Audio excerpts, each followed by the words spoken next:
to Hotel Bar Sessions, the podcast where three philosophers sit down at the end of a long conference day to chop it up at the hotel bar, which, as we all know, is where the real philosophy happens.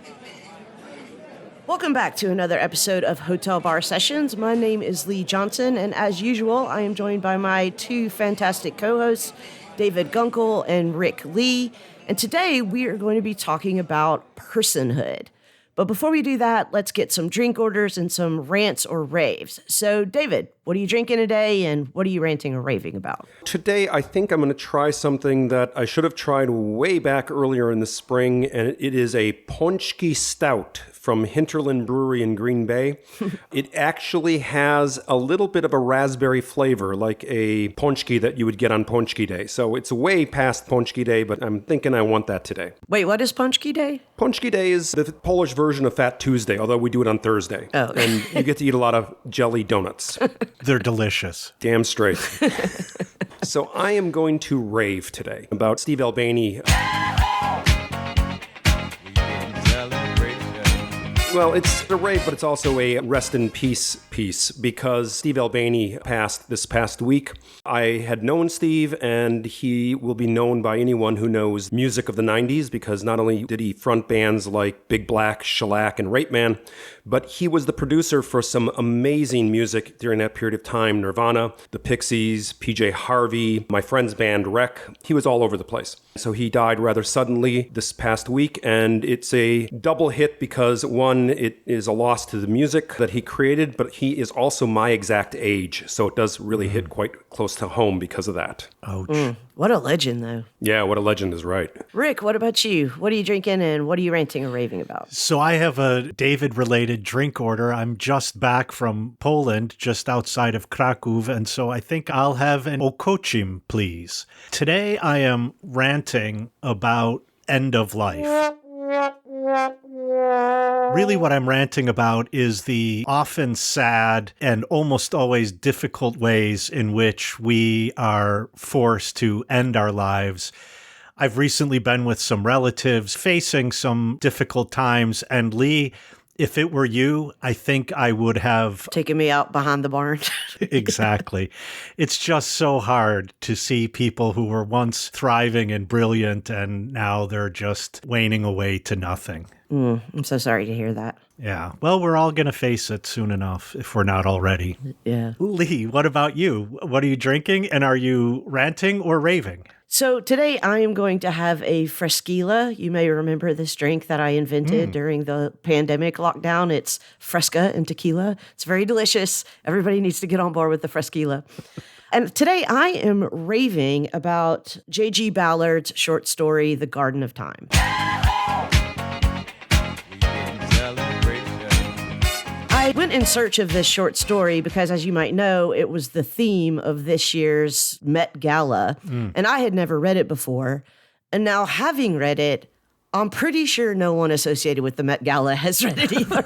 So it's a story about an aristocracy that is hoarding wealth and resources and slowly peeling off these petals of time to keep themselves safe. Eventually, of course, this doesn't end well for the aristocracy or anyone else.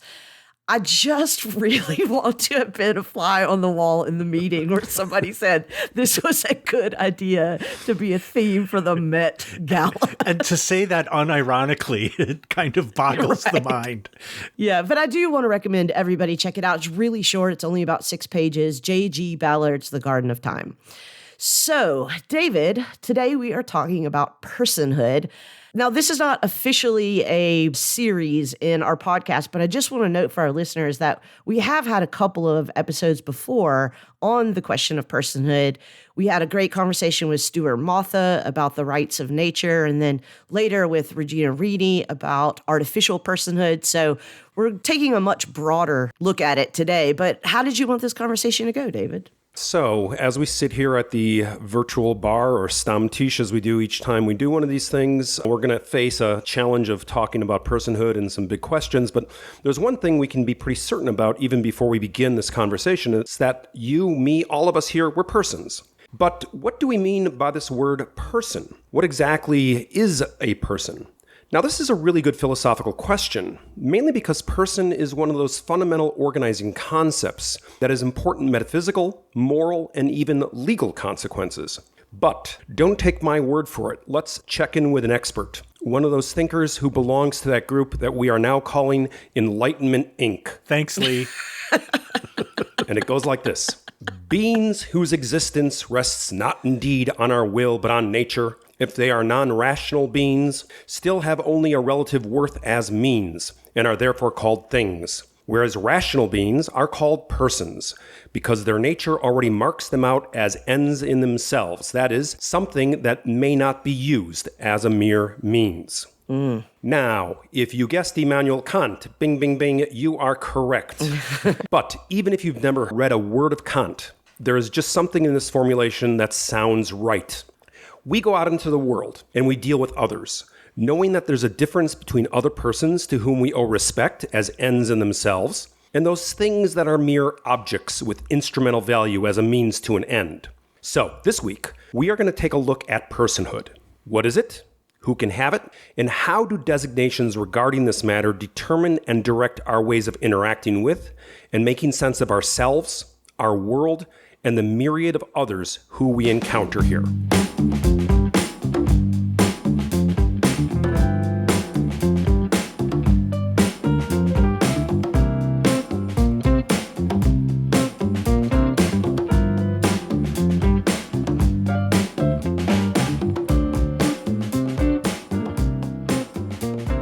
All right, so let's get into it by jumping right into the deep end of the pool. What is a person? What is a thing? And why does this difference make a difference? Well, I'll jump in. I want to start with the last question first. I think the difference makes a difference because we have different moral obligations to persons than we do to things. So persons and things have different moral statuses. Now, how to define what a person is, of course, much harder. I think once we define what a person is, everything else is things. So a thing is just what's not a person. But I would say, going back to Kant, that starting with something like a being that is free, autonomous, and rational is a pretty good start for determining how we want to mark out things that have a different moral status. But there are obviously a lot of problems with that, too. Your insistence, Lee, that once we establish what a person is, then everything else is a thing, worries me a little bit because as we've talked about in the past in relation to things like AI, robots, and other such things, it's probably better that we err on the side of personhood rather than thinghood. I mean, it might be just as difficult, but I'm wondering if the issue is first to figure out what a thing is, and then everything else is a person. Because then we won't, as you have often put it, and I really like it, Lee, we won't accidentally enslave what turns out to be a person. So I wonder if getting clear on what a thing is isn't the more important issue, even if it's no less easy to talk about what a thing is than what a person is. History may be of some guide here. So there's a really nice book. I think Martha mentioned it in the episode you guys did earlier. It's a book by Roberto Esposito called Persons and Things. He reminds us that this distinction between persons and things is ancient. It comes from the ancient Romans, specifically from Gaius, a Roman jurist. And he wrote a book called the Institutes. And in that he said that in the law, you are either a subject or you're an object. If you're a subject of the law, you're a person. If you're an object of the law, you're a thing. And this binary opposition has been instrumental in helping Western, and not just Western, but global societies decide how to carve up the world. Who is in one category versus who is in the other category. But to go back to what Lee was saying, we would like to think that rationality and intelligence and consciousness is the deciding factor, but it turns out to be way more capricious. In Roman times, it was only the paterfamilias, the head of the household, that was a person. Everything else, his wife, his children, his animals, were things that he possessed and could dispose of as he saw fit. So there's a way in which this boundary is very flexible, and it is manipulated for various political, cultural, and social advantages. I wonder, though, if for a non-specialist audience, person doesn't have two different meanings. on the one hand, there is this legal meaning about what counts as a legal person. And in a region of law I'm more familiar with, like medieval canon law, a church, the building itself, could be a legal person. And that would mean that it has rights, sometimes even duties, and so on. But I think we also then use the word person for like, hey, look at that person over there. And you know not to look at the chair or the table or the glass. You know I'm talking about, I guess, more or less a human being. To just so easily slide from human being to person, we're now seeing might be a difficult issue with AI and other types of, well, things, for lack of a better word. But, these two senses of persons don't always go together so well. So when the Supreme Court says corporations are persons, I don't think they were saying, well, I could marry one, or a corporation could adopt children, or I could adopt a corporation and raise it and send it to school. I wish I could. So I wonder if these are mixed up in our heads, or we need to keep them apart, or am I wrong about these two senses of the word person? Oh, I think you're exactly right that we more or less use person and human being interchangeably, synonymously.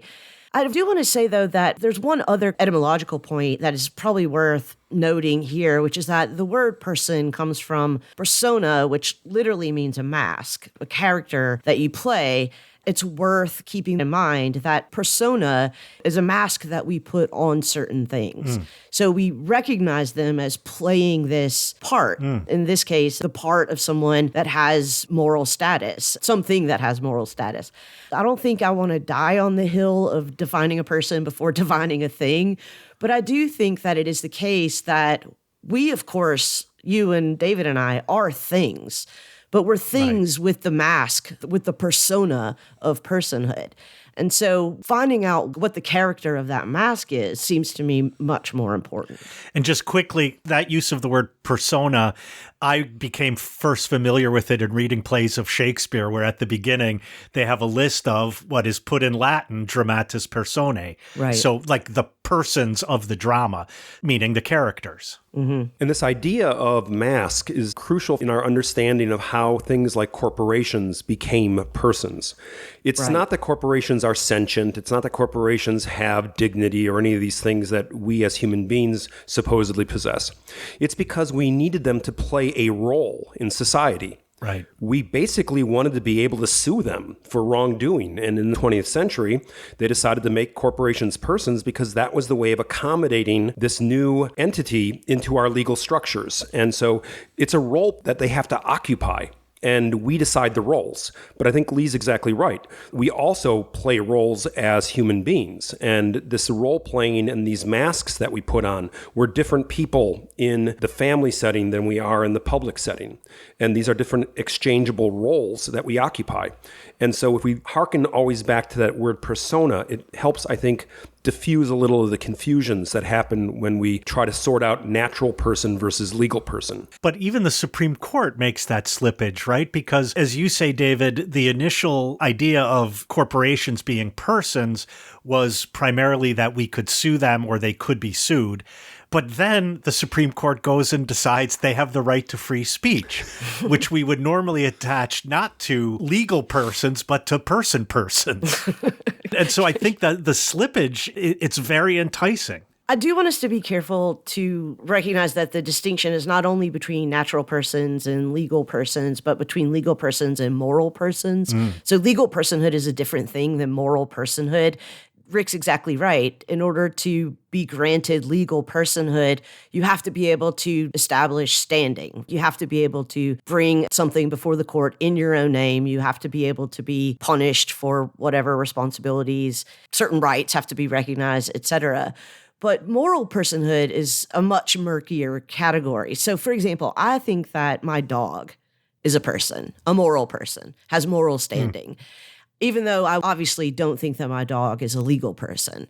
There are certain things that I can't legally do to my dog, I wouldn't do to my dog, but not because my dog is a person according to the law, but because I am a moral person. We're looking at you, Christy Noem. Yes, indeed we are.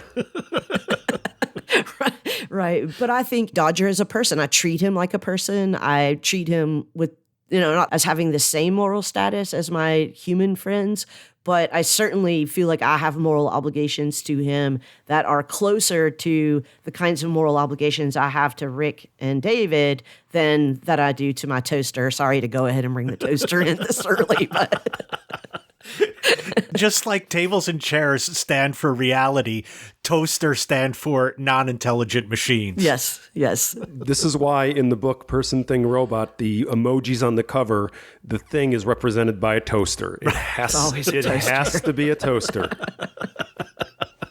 Although it's funny you mentioned this because this morning I was thinking my toaster has taken on sentience and hates me. One day it burns the toast. The next day it's way too light. So I think my toaster is just messing with me. But if we can, let's just go back to this distinction between moral personhood and legal personhood, because I do think we have a much longer, much more robust history inside of philosophy trying to figure out what a moral person is, and less so a legal person. So, Lee, could you help me understand the difference between calling something a moral person and insisting that something has moral status? Because I might say, for example, that a river is not a person, but I might be willing to argue that it has a certain moral status, and therefore I shouldn't dump chemicals in it, I shouldn't pollute it, I shouldn't destroy it. But I don't think I would say that that's a person. I would just say, no, that has a status that has to be respected by anyone who I would say is a moral agent or a moral person. Well, I think that, as I've said several times on this podcast, I am always in favor of the most expansive definition of personhood possible. So for me, if you recognize the river as having a moral status, you do think of it as a person. You might not call it a person, but you do think of it as a moral person. Well, then, Lee, I have bad news. The Chicago River's going to sue your ass. No, we're not talking about legal persons. But this does point to something that is going on globally, especially among indigenous communities. They are using the existing laws that have been imposed on them by colonial expansion and turning them back on the colonizer. Mm-hmm. And so the laws that allowed corporations to pollute their rivers and their ecosystems, they are now saying, we're going to use your idea of corporate personhood and grant personhood to our river. Right. That will allow us to protect the river, the ecosystem, the mountain from further exploitation. So in a way, it's a very clever move to utilize an existing legal structure that had been oppressive and then reverse it and have it become a way of protecting the indigenous values invested in the environment. So for example, right now, the entire ecosystem of Ecuador is a person, and anyone in Ecuador can bring suit against someone who is violating the rights of the ecosystem and speak on behalf of the ecosystem. The Constitution actually empowers anyone to represent the ecosystem in legal proceedings. So these are things that are happening right now, but they're ways of using this idea of personhood as it has evolved in the 20th century, and now using it as ways to protect various natural objects and things of the environment. This is reminiscent of the conversation we had with Stuart Motha. And I wonder if arguing that a river or an ecosystem or a mountain or a lake has the status of personhood, whether legal or moral personhood of any kind, whether that's a good strategy. But that doesn't mean we should wholeheartedly accept the notion of person, because I think there's good reason to critique the notion of person in many of its senses, if not all of its senses. But I could also see, like, in the meanwhile, until the philosophers become kings, that we would use the strategy of saying, all right, assholes, if you invent this category of personhood, I'm going to use it against you. Sort of like the way copyleft takes on copyright law and uses it against copyright. No, this is exactly right. It is a really clever and pretty intelligent strategy. That's not to say that it is the right strategy. I think what we're struggling against is the fact that we inherited this binary opposition from Roman law that we've now made into a metaphysical truth. And we're struggling against the binary. In our way of deciding and dealing with these things, you're one or the other. There's no in between. And as a result, we have to either go wholeheartedly into personhood and, like the Supreme Court, give corporations the right to free speech, or they have to be things. And I think what we are discovering, especially now in the face of embryos that are frozen and rivers and corporations, is that we might need a more fine-grained set of categories for dealing with the opportunities and the challenges that face us now at the beginning of the 21st century.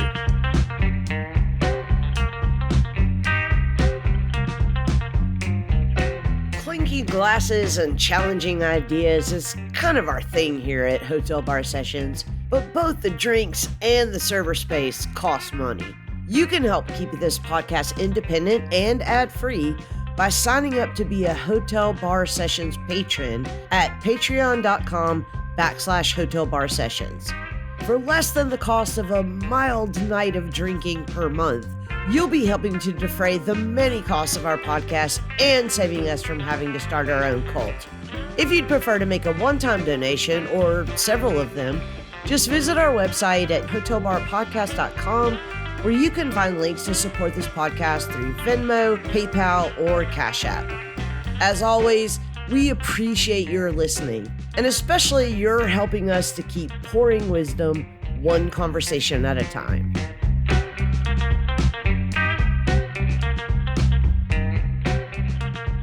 David, you mentioned that we need more fine-grained categories, and I think I agree with you, but I wonder what some of those categories might look like. What's interesting about how the categories we have become ingrained is that it slowly becomes impossible to think otherwise. Like something is either a person or a thing, and I can't imagine what else it could be.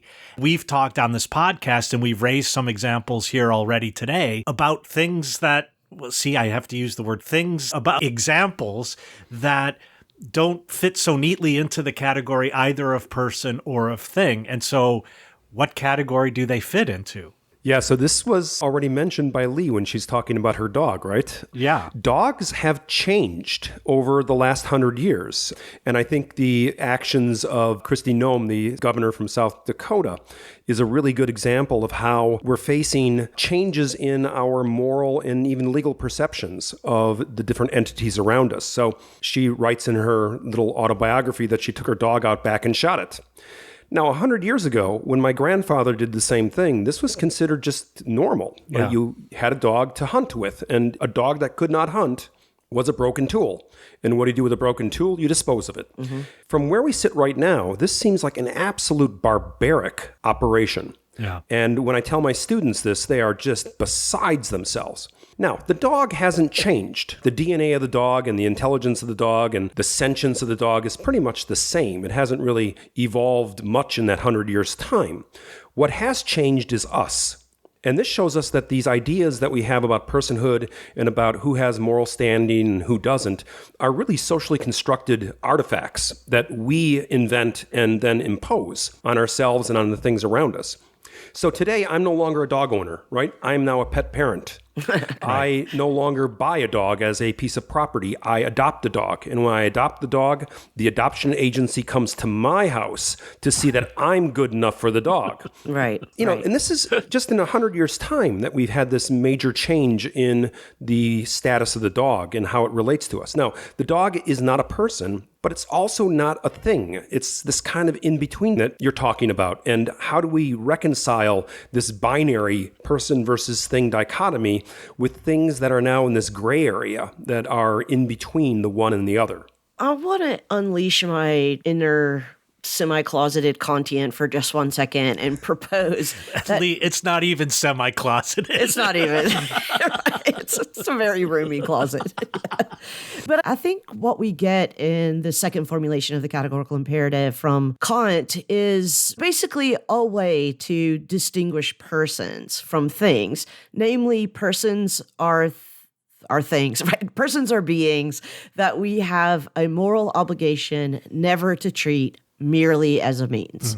That makes sense of why I treat my dog differently than I treat my toaster.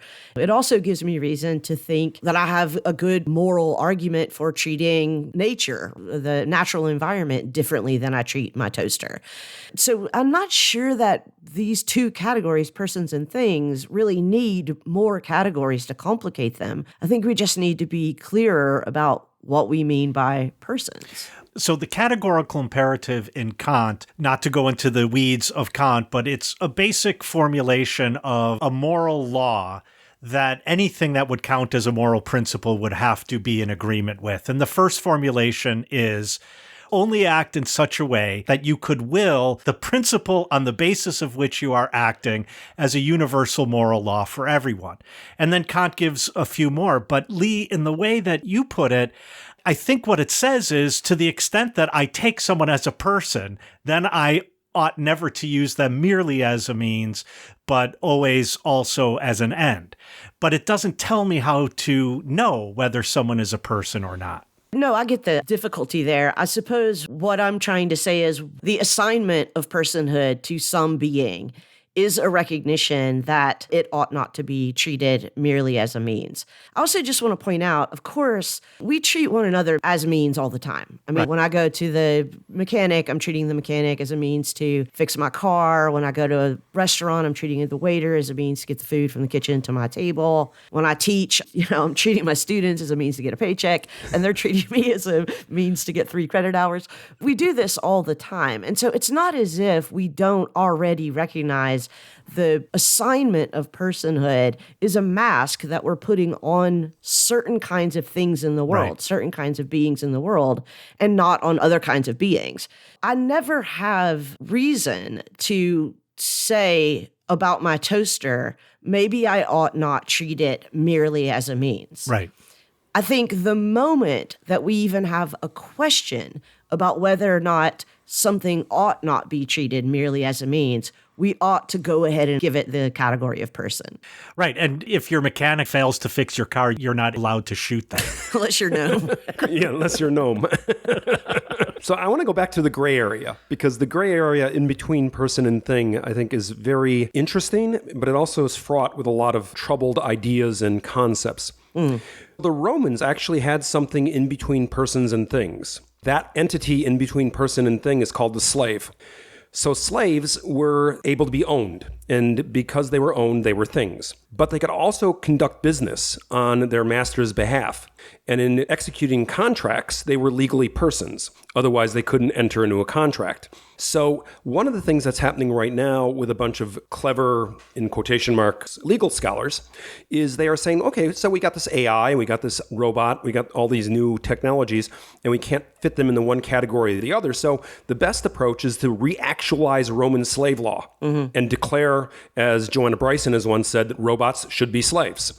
And then that will fix all our problems, because the Romans had a very functional society with slaves, and so we can just operationalize their way of thinking about slavery and apply it to AI and robots.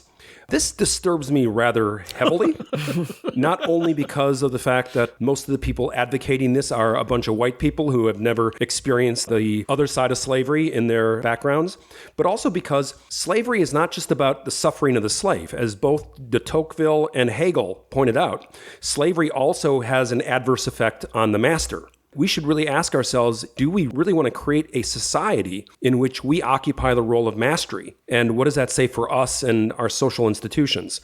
There's a lot of ways in which this gray area, I think, opens on to a whole host of bigger questions. I want to say a couple of things in response to this. First, I think that, again, right now, we're talking about primarily legal personhood. So the slave was both a person and not a person in terms of legal personhood, not in terms of moral personhood. I agree with Jean-Paul Sartre, who said, in order to treat a man like a dog, you first have to recognize he's a man. There is no in-between of the slave when we're talking about recognizing someone as a moral person or not. I wonder, though, whether the fact that a little bit of our sensibility about moral personhood comes to inform our extension or restriction of legal personhood is confused by the fact that we don't still keep those categories separate. Rick said in the first segment something like, well, now people are using legal personhood against the people who invented it. Right. And I think that's something that is probably, I don't know if I would say desirable, but at least permissible in the area of the law. Sure. To use personhood against someone. In the moral universe, I think there's no case in which you would use personhood against someone. Personhood would only be used in the benefit of other beings. If we're going to say we need a different legal category for things that we're not sure are moral persons or not, okay, fine. Yeah, let's make up more categories. But in as much as I still think that moral personhood is the foundation of whatever it is that we end up assigning legal personhood to, in the arena of moral personhood, I don't think that we need all these other categories. So I should have asked when you first raised this issue.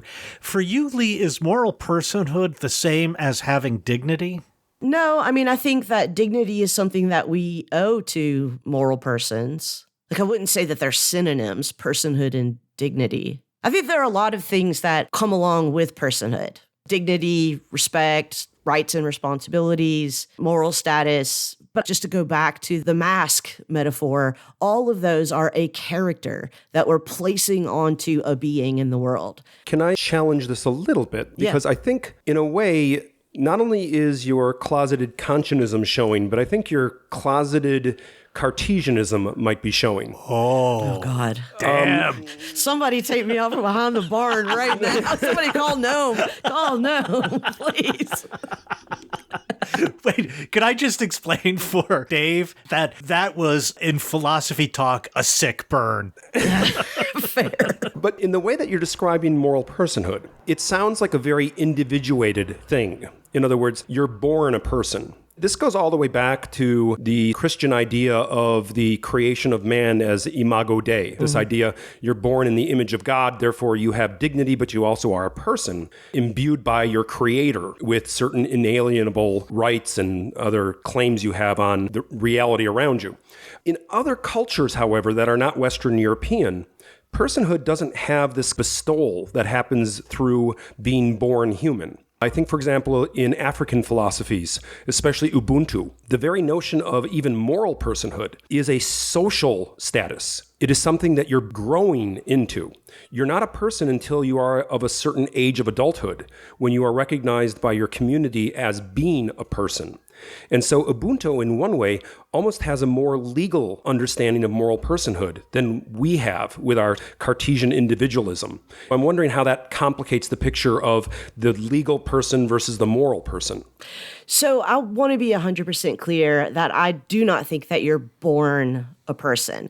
I am a Hegelian in this sense, that I think there is no personhood without recognition. This is entirely consistent with Ubuntu ontology. You know, I am a person through other people. If I was alone on an island and there were no other human beings in the world, I don't think I would be a person. And I don't think anything would be a person. So I want to make that clear first. But I still think that is not primarily a legal conception of personhood. That idea is necessary for human beings in particular to understand their world as having a moral order. And that's a collective endeavor. That's never an individual endeavor. I take back the Cartesian comment. Okay. But now I've got to wear Hegel along with Kant. I'm not sure I'm helping myself. No, always go Hegel. Hegel before Kant, definitely. Well, look, we'll fight that battle on another podcast. With your toaster.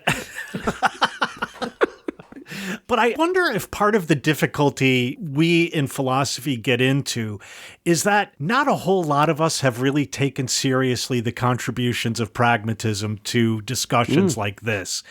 From a pragmatic position, the idea would be, look, these categories are not metaphysical entities, nor are the definitions set in stone. And I think, Lee, you were going a little bit in this direction. They're worked out in practice. That means that they would have a history and a development. They would be culturally specific. Then to go back to Ubuntu, that being worked out in practice is not an individual enterprise, but it's among the community of people for whom these things matter, which is basically all of us. So to think about personhood and thinghood through a pragmatic framework rather than as a hard and fast metaphysical category or a logical kind might be really helpful here. That would help us understand David's example of the dog 100 years ago. His grandfather pulled a gnome and no one thought twice about it. And now gnome pulls a gnome and we are rightfully angry at her. Pragmatically, we work this out. We can test AI. Is this a person or not? And we work out what it would mean for AI to be a person and what it wouldn't mean. And at one point I might say, no, you're not a person unless you can fulfill your responsibilities or your duties. But like, what duties does your dog have? What responsibilities does your dog have? And so we might say, okay, you don't have to have all of these criteria, but if you have a significant number of them, then you count as a person. If I could just, again, go back to the persona thing, a part of the importance of that mask or that character of personhood is that it is a way for us to recognize that those personae, like if you were watching a play, they're part of the meaning-making story where meaning is being made. They're not just props in the story. Right. So given that etymological history, yeah, it's very easy to see how nature is a person, how animals are persons, but how a toaster is not, right? A toaster is just a prop. And I have moral obligations to those who are engaged in the larger project of meaning-making, I think. I was just listening to a podcast that had Kevin Rose on. So Kevin Rose is a venture capitalist now, and he used to be a tech journalist. And he says that whenever he talks to Madam A, I'll call her, the thing I talk to find out what the weather is and to turn my lights on and off, or Siri, that he always says thank you. And he said the reason is because you just never know. I do too. Because I've read the Roko's Basilisk story. That's why. One day they might remember that I thanked them. Yes. That's why I write all these books like Robot Rights, because I figure when they take over, I'll be the good one. Right. I mean, we're making jokes about this, but this is the point I've been trying to make since the beginning. If we have any fundamental moral obligation when it comes to personhood, our obligation is to err on the side of extending personhood where we're not sure and not restricting it. Yeah, and I'd say if you look at the debate that's going on right now, not only about the things of nature and extending personhood to technological and artificial intelligence, you find that there are some individuals that are arguing for a very tight-fisted understanding of personhood because it's something that we value, and we're afraid that if we open it up too much, like if we make AI persons like we made corporations persons, we might find ourselves down a rabbit hole that we can never get out of. But there's other individuals like yourself that are saying, maybe we need to be a little more tolerant of inclusion, err in the direction of too much as opposed to too little. Because when we've done too little, we often have situations where we are visiting violence and exclusion on all kinds of things that later on we're like, oops, should not have done that. Yeah, there goes the planet. Oops. Oops. Right, and it's not like you even have to dig hard in human history to find all the examples of where we've erred on the side of restricting the recognition of personhood too much. Yeah. Ladies. Throughout this conversation, I've been having what I think now is maybe a deconstructive point in my head. And that is, isn't it the case that wherever something is a person, impersonation is always a necessary possibility? You cannot have personhood without impersonation. There are now things that can impersonate us, and that's parasitic on our personhood. They wouldn't be able to do that if we weren't persons. We think that if we shore up personhood, or as David put it, really restrict what it means, we could clamp down on this issue of impersonation. But I think it might be just the opposite, that the more we double down on personhood, impersonation becomes ever more possible. I'm thinking in particular of these social robots. They're often in the form of animals that are used in old folks' homes just to keep people company and provide interaction, to keep them cognitively sharp and those sorts of things. I'm thinking if I was old, when I'm older, if I had one of those social robots that had, and they do have personalities, that I would treat it very much like my dog, probably. And, depending on how far cognitively gone I am, I might treat it like I treat my friends. And if Gnome walked in the room and wanted to just, shoot it or throw it in the trash compactor or something, I would think that people around me who care about me have a moral obligation to not allow that to happen. Even if in their heart of hearts they think that it's still just a thing, they recognize that it has a personality and that its personality is now tied to my personality. My understanding of my world involves its personality. I'll save your robot dog from Gnome.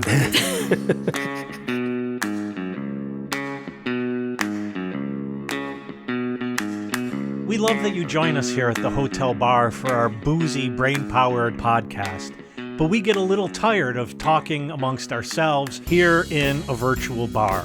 So if you'd like to pull up a stool beside us, and also beside other listeners in our Hotel Bar Sessions community, then follow us on Twitter at Hotel Bar Podcast.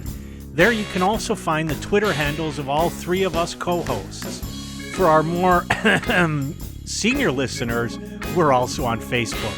All of our episodes are on YouTube, and from time to time, we, that is Lee by the way, even make an appearance on TikTok. By the way, you could go old school and email us at any time at hotelbarpodcast@gmail.com, or you can visit our interactive page at hotelbarpodcast.com. If you have any feedback or you have ideas for episodes or to rant at us or rave about us, we have a designated reader for those messages who is mostly only a little tipsy. Who knows, your suggestion could help keep intellectual insights on tap and on the air.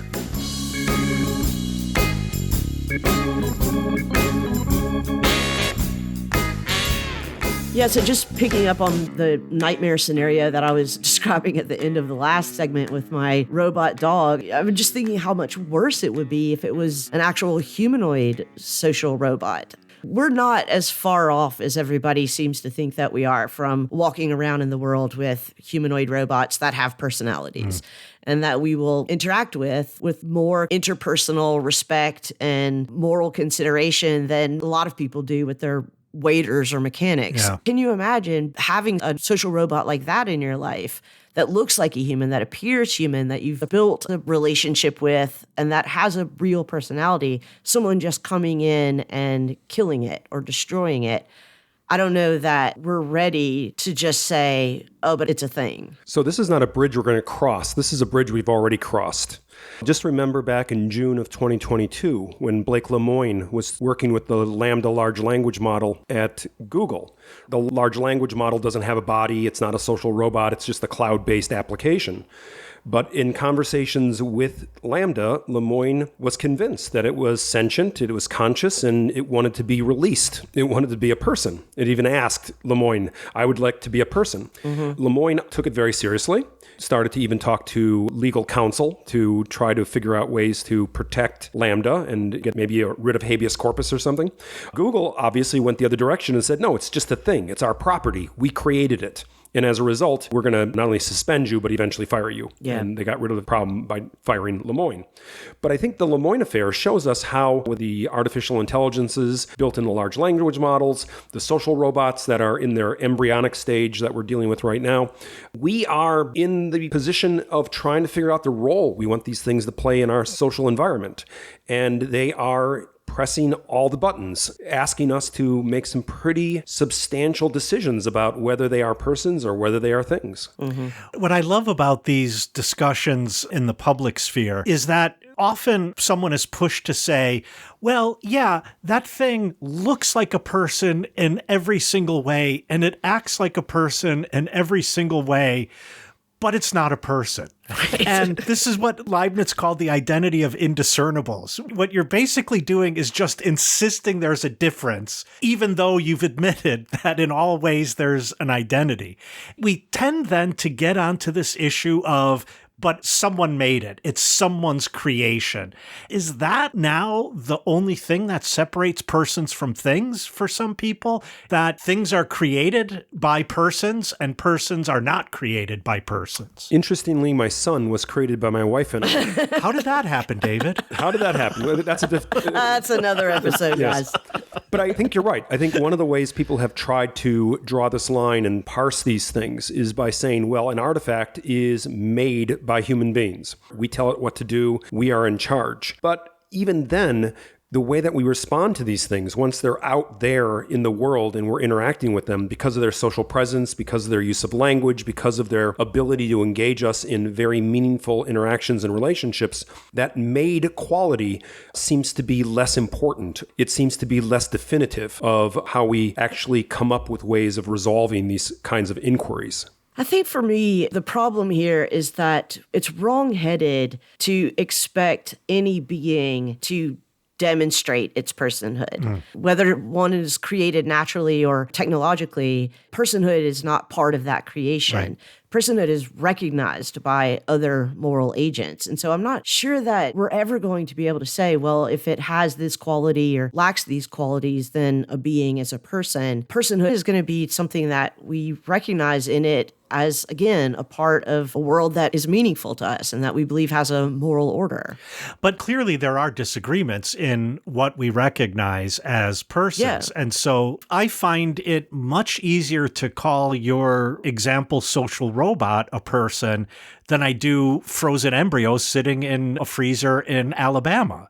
I think your social robot is something that is much more recognizable as what I would consider a person than something that I can't even see. This gets at something that I think is really crucial here, because it's the difference between decisions that are based on a properties approach to resolving these questions versus decisions that are based on a social, relational, interactional approach. Right. And I think the real way to describe this difference is to bring our good friend of the Enlightenment Inc. into the mix again, Descartes. So Descartes sits alone in his room, he doubts everything, and then he just divides up the world into res cogitans and res extensa, so things and persons, basically. And he does that before he goes out into the street to encounter people. I think that's analytically a way of solving a lot of these questions, but it's not practical. To go back to pragmatism, that's not what we do. Levinas is way more connected to a more pragmatic way of thinking about what it is we actually do. We're out in the world already. We are already alongside other things we're bumping into all the time. And we are deciding in that moment of encountering the face of the other, whether the face is the face on a human being or the interface on a robot, how it is to be treated. And then only after bumping into a lot of things do we retroactively come up with these categories and these properties that we think motivated that decision making in the first place. We have to look at a more pragmatic way of understanding how these decisions get to be made and who makes them. I'm not the hugest fan of Emmanuel Levinas, but something that is a person makes demands on me. So it's not as if my first encounter is, I acknowledge you, but rather I acknowledge you because you are making demands on me. And this is something that's central to the Levinasian picture. The other is there as that which is making demands on me. And I think that might be one interesting line to go down to think about this issue of personhood. I think also, though, it's not always the case that the demand is made on me. And if we're going to stick with this more social, intersubjective understanding of personhood, I often have an obligation to treat some beings as persons, even if in my own mind, I don't really think that they're persons. Because the people who I do think are persons think that they're persons. And I have a kind of odd example of this. My brother, when he was a kid, had imaginary friends. They were named Red Hip and the Boys. And we're not sure if it was Red Hip and the Boys or if it was Red Hip and the Boys, but whatever. He had these imaginary friends and they went with him everywhere and he talked to them all the time. As far as I can tell, and our family could tell, he saw them. They were there. And despite the fact that these beings that I'm calling imaginary, literally that do not have bodies, that in no way represent real things to me, I would not, for example, slam the door in the face of Red Hip and the Boys. Because my brother, it was real to him. They were personalities for him, even if I didn't recognize them. I'm sure many parents have had a young child that had a doll or something that had a fully formed personality in the mind of the child. And no parent would go in and just rip that doll apart. They would recognize that it is a person, even though it's not making that demand for personhood recognition on them necessarily. It's a part of a meaningful, morally ordered world with other persons in which the recognition of it as a person is necessary. Let me just be clear. I wasn't saying that the demand is the demand that I recognize it.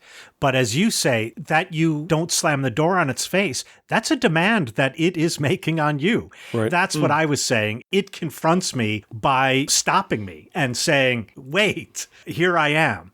And I think the imaginary friend is a really good example of that. Yeah, I think this idea of demand from the other as opposed to recognition from me shifts the burden, shifts the way that we respond. Our word responsibility means the ability to respond. So how are we responding and what makes us able to respond? That is the call of ethics. Levinas would say the condition of possibility of ethics, that we're called to be responsible. And it's the other who makes the demand on us that we make a response. And I think in making the response, there's a lot to say to be over-inclusive as opposed to under-inclusive with regards to who we slam the door on versus who we don't slam the door on. I'm glad we're returning to this metaphor of the threshold. It reminds me of the conversation that we had with Michael Noss when we were talking about hospitality, that this is where ethics happens, is at the threshold. You know, someone is appearing before you and saying, I need something, and that demand is a demand for response, for responsibility. Right, yeah. The example that came up in what David called, and I guess now we just call it that, the Lemoyne affair, the moment that Lambda in this conversation reports back that it is aware of itself and asks for respect. It seems like I'm not hurting anything if I heed that demand. I think there are other cases where it gets more complicated. You know, I can't believe we're still having this debate, but we can't protect the climate because the economy. That would put people out of work. Okay, so I'm not putting someone out of work by pausing and heeding the demand of Lambda. But I think you're right, Lee, that nothing is lost in heeding the call, and there's only something to be gained. If only, on Kevin Rose's thinking, it's that they don't kill me when they get the capacity. So what's interesting in the Lemoyne affair is that the way that it is resolved is the way these things are often resolved, and that's through the imposition of power. Right. So Google was able to resolve it, not because it resolved the demand that Lambda made, deal with whatever Lemoyne was trying to recognize in Lambda, but by basically saying, no, we don't want to go there, get out of here. And I think oftentimes we don't recognize that behind a lot of ethics, it's about power. And it's about who has the power in these social circumstances to decide where the mask is, who gets to wear the mask, and what it means. We need to look at the way in which the manner that we together as a democratic society resolve a lot of these questions have a lot of power play behind the scenes, and that we have to recognize really who's pulling the strings and why.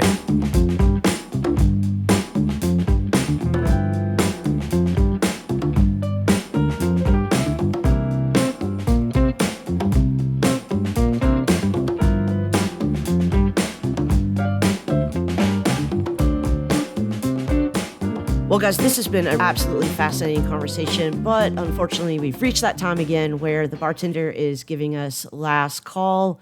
She is going to no longer recognize us as persons if we do not wrap this up. So I wanted to give you both a chance to let us know your final thoughts on this question of personhood. David, let me go to you first. Yeah, so this is a spoiler alert for anybody who wants to read my book because it's what the final chapter is about. I think we're living through a period of time now where we're expanding the notion of personhood and bringing all these different things into the fold. But I wonder what might happen if we do a little more of a deconstructive thing and we go with the deprecated term. And we have a way of leveling the playing field, not by elevating everything to personhood, but reducing everything to a thing, recognizing our shared thingness and using that as a foundation for creating a little more inclusive moral and legal response to others and other forms of otherness. Nice. Rick? I want to go all the way back to David's introduction of the topic and pause for a moment to dwell on what David said as if it were obvious, namely that the three of us are persons. And I think nothing could be further from obvious for a listener to this podcast that it is entirely possible that none of us are persons in the sense that we normally think. So I'm just going to plead, even if I am AI, please respect me as a person. Lee, what about you? Yeah, I'll just repeat what I think I've been saying all along, which is that I think we have a moral obligation to always err on the side of the most expansive notion of personhood that we possibly can. David was talking earlier, and I think he's right about this, that a lot of people are resistant to that kind of an imperative because they worry that if we start getting too loosey-goosey with our assignments of both legal and moral personhood, that we're going to dig ourselves into a hole that we can't dig ourselves out of. And all I want to say is, I'm fine with that hole. Put me in that hole where we have this super expansive notion of personhood. I don't think we're digging there. I think well, and everybody knows if there's a hole that Lee has, there's a hatchet in it. All right, guys, I will catch you next time. Later. Bye. I'm never going to live down that hatchet thing.